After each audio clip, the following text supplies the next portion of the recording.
కాబట్టి మీరు పోషించే పాత్ర చాలా ఇంపార్టెంట్ పాత్ర.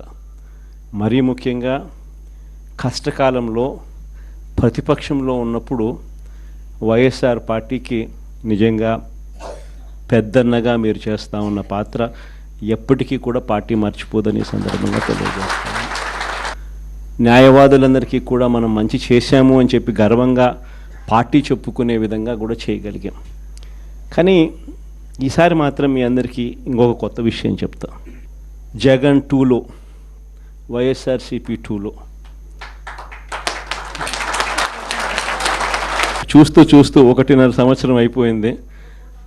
కళ్ళు మూసుకొని కళ్ళు తెరిచేసరికి ఆ మిగతా 3 ఏళ్ళు కూడా అయిపోతాయి. ఆ 3 ఏళ్ళు అయిపోయిన తర్వాత వచ్చేది మాత్రం ఈసారి ఖచ్చితంగా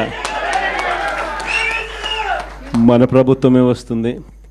ఎందుకనంటే ఇంతగా మోసాలు చేసిన పరిస్థితి, ఇంతగా అబద్ధాలు చెప్పిన పరిస్థితి బహుశా ఈ రాష్ట్ర చరిత్రలో ఎప్పుడు కూడా మనం చూసుంటాం.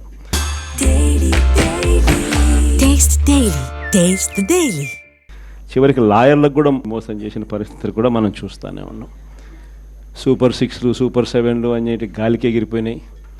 ఇంతకుముందు మన ప్రభుత్వ హయాంలో ఉన్న ప్రతి పథకం కూడా అన్నీ రద్దయిపోయినాయి.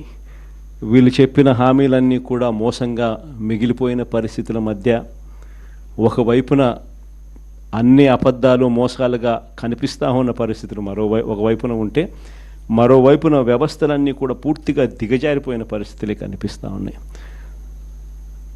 చదువుల రంగం తీసుకున్న, పేదవాడి ఆరోగ్యానికి సంబంధించిన రంగం తీసుకున్న, వ్యవసాయ రంగం తీసుకున్న, లా అండ్ ఆర్డర్ తీసుకున్న, గవర్నెన్స్లో ట్రాన్స్పరెన్సీ తీసుకున్న, ఏ రంగాన్ని తీసుకున్నా కూడా అన్ని రకాలుగా తిరోగమనమే కనిపిస్తుంది తప్ప ఈ రాష్ట్ర ప్రభుత్వంలో ఎక్కడా కూడా పురోగతి, అభివృద్ధి అనేది ఎక్కడా కనిపించని పరిస్థితి.